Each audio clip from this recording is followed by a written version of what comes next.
Shri Bhuvi properties private limited వారి 7 hills future city ఇప్పుడు మన సాగర్ హైవేలో నమ్మకానికి అమ్మలాంటిది మన భూవి ప్రాపర్టీస్. తెలంగాణ ఉద్యమకారుల ఆకాంక్ష, తెలంగాణ ఉద్యమ ఆకాంక్ష మొట్టమొదటి వరుసలో ఏంటిది?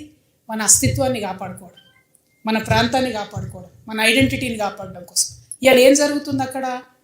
ఆంధ్రప్రదేశ్ రాష్ట్రం సపరేట్ అయ్యి మనలాగానే ఇవాళ 12 ఏళ్ళ నుండి 13వ సంవత్సరం వస్తుంది. ఈ 13 ఏళ్లలో అంత పెద్ద పెద్ద నాయకులు అన్ని పార్టీలు అధికారంలోకి వచ్చినా అక్కడ కనీసం రాజధాని నగరం కట్టుకోలేకపోయినారు ఇప్పటి వరకు వాళ్ళు. అంతకుముందు ఆంధ్ర తెలంగాణ ఎందుకు కలిసినాయి? తెలంగాణ చక్కగా ఉన్న తెలంగాణ ఎందుకు ఆంధ్రలో వచ్చి కన్నేసి కలుపుకున్నారు? ఎందుకంటే ఇక్కడ రాజధాని బాగుంది కాబట్టి, కర్నూలులో మేము గుడారాలలో ఉంటున్నాం కాబట్టి మేము తెలంగాణలో కలవాలి, తెలంగాణతో కలుపుకోవాలని చెప్పి ఆనాడు మాట్లాడింది. ఇవాళ ఏం జరుగుతుంది? మరి 2 రాష్ట్రాలు అయిపోయినాక అక్కడ రాజధాని కట్టుకున్నారు వాళ్ళు? కట్టుకోలేకపోయారు. 2 పార్టీలు కూడా విఫలమైనవి. ఇప్పుడు ఉన్నటువంటి ఆంధ్రప్రదేశ్ ప్రభుత్వం ఏదైతే సంకీర్ణ ప్రభుత్వం ఉన్నదో, బీజేపీ, పవన్ కళ్యాణ్ గారు, టీడీపీ, వీళ్ళందరూ కేంద్రంలో వాళ్ళకు కొంత అధికారం ఉంది కాబట్టి ఏం చేసిండ్రు? పార్లమెంట్లో అమరావతియే మా రాజధాని అని బిల్లు పాస్ చేసుకున్నారు. ఎంత విచిత్రం అంటే, భారతదేశంలో కేంద్ర ప్రభుత్వం పెత్తనం ఉండొద్దు రాష్ట్రాల విషయంలో అని మనం మాట్లాడుకుంటాం. కానీ అక్కడ ఏం చేసిరు వాళ్ళ అసెంబ్లీలో తీర్మానం చేసుకోవాలి రాజధాని ఎక్కడని. తీర్మానం చేసుకోకుండా పార్లమెంట్లో తీర్మానం చేయంగానే ఏమైంది?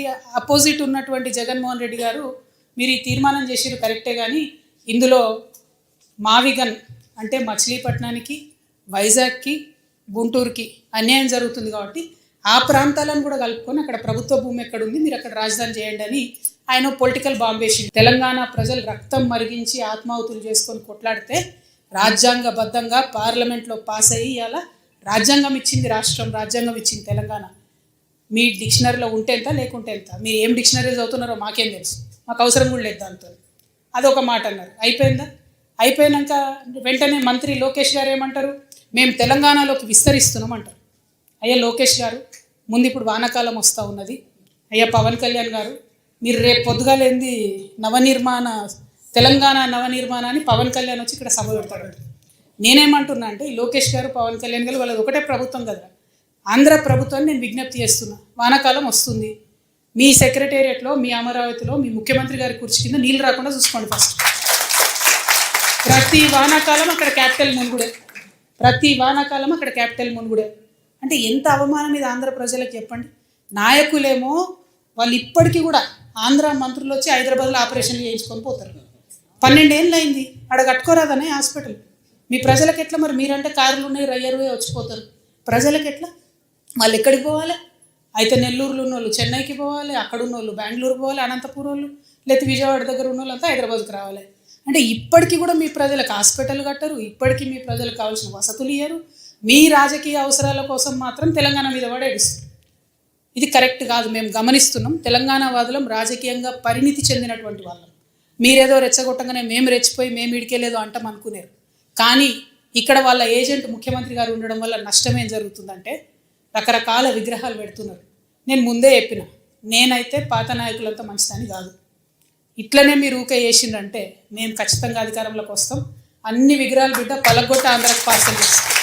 నేనైతే అంత ఓపిక మంత్రాలని కాదు, అంత విశాల హృదయం లేదు నాకు. ఎందుకు ఈ మాట చెప్తా ఉన్నా అంటే, రావచ్చు పోవచ్చు, రొయ్యలు అమ్ముకోవచ్చు, రావచ్చు పోవచ్చు, షూటింగ్లు చేసుకోవచ్చు, రావచ్చు పోవచ్చు, సినిమాలు తీసుకోవచ్చు. వ్యాపారవేత్తలకైతే ఎర్ర చివాచి వేసి వెల్కమ్ చేస్తారు.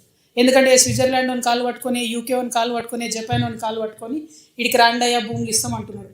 ఆంధ్రాలో శ్రీ సిటీ అని కట్టిండు ఆయన, ఎవరో రెడ్డి శేఖర్ రెడ్డి ఎవరు, ఆయన కూడా వెల్కమ్ చెప్తాం మనం. ఎందుకంటే నా ఒక పేరు ఎందుకు చెప్తున్నా అంటే, సక్సెస్ఫుల్ మోడల్. అక్కడ 30 దేశాల నుంచి వచ్చి కంపెనీలు పెట్టుకురు ఆయన సిటీలో. ఇక్కడికి వచ్చిండు అనుకోండి, మన దగ్గర 60 దేశాలలో వచ్చి కంపెనీ పెడతారు.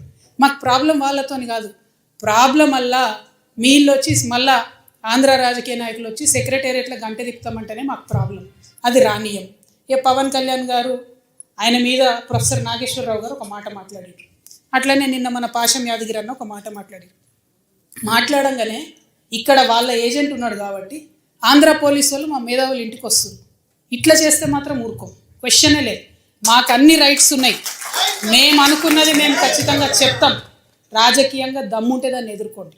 మీ కాడ రాజధాని కట్టుకున్నాడు రాదు శాత కాదు, కానీ ఇడికొచ్చాక తెలంగాణ నవనిర్మాణం చేస్తాడు. మా పని మేము చేసుకుంటాం, మా నిర్మాణం మేము చేసుకుంటాం, మా కథలు మేము పడతాం. రాష్ట్రం విడిపోయింది, ప్రజలు విడిపోలే. మీరు ప్రజల మధ్యలో చిచ్చు పెట్టకండి. చిచ్చు పెడితే మాట్లాడేటోళ్ళు లేరు, ఊరుకుంటోళ్ళు లేరు అనుకుంటారేమో. ఇగో ఈ జెండా రాకముందు లెక్క వేరే, ఇప్పుడు లెక్క వేరే. టీఆర్ఎస్ 2.0 ఇక్కడ, టీఆర్ఎస్ 2.0 ఇక్కడ పెట్టుకుంటే మాత్రం మంచిగా ఉండదు.